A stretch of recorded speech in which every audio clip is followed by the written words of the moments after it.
This is Cara Louise, author of a number of books for children. I want to talk today about how we can use ancient sites within the landscape in children's books.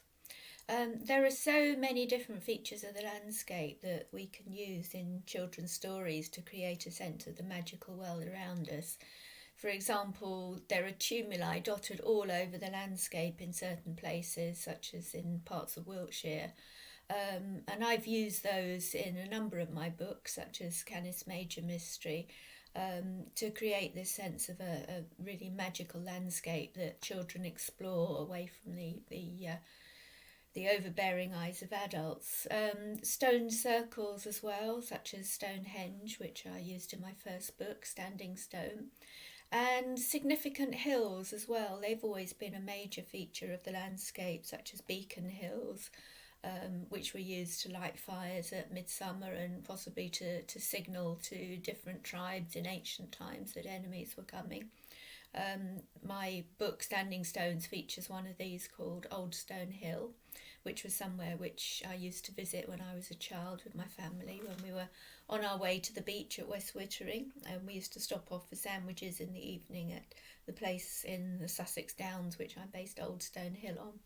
And in this book, a boy from the Bronze Age comes to the modern day and meets a boy from our time and teaches him about the hidden secrets that people in the past used to know. Rocky outcrops as well. Parts of Cornwall are famous for strange landscape features, and of course the famous witch at Wookey Hole carved out of the rock.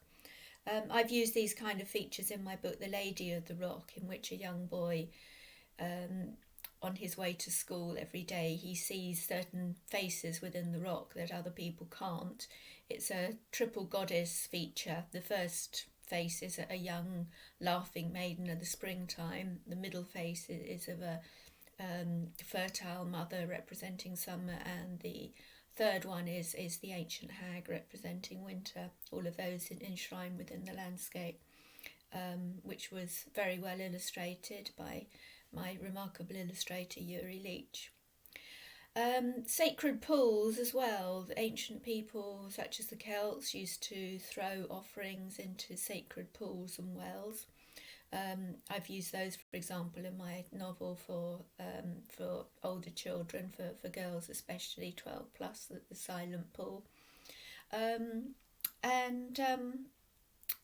So basically stone circles, solitary standing stones, figures carved within the landscape, natural rock faces, significant hills, and also zodiacs, which are very much contested, such as the famous Glastonbury zodiac and the Kingston zodiac discovered by Mary Kane.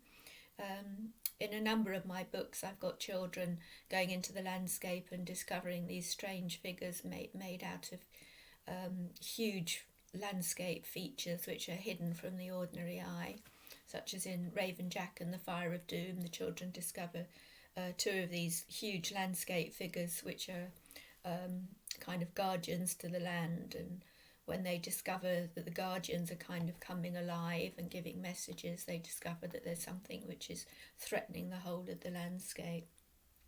Castles as well.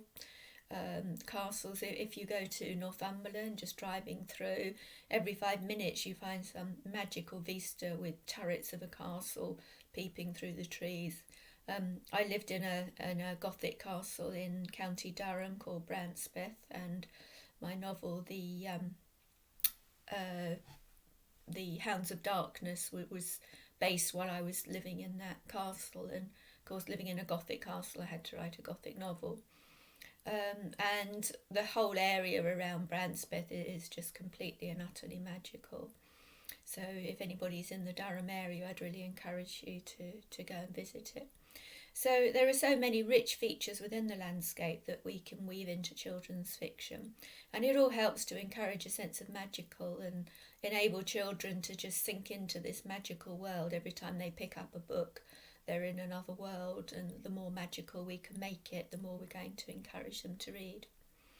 Thanks for listening. That's all I want to say today, and I'll be back again soon. Bye.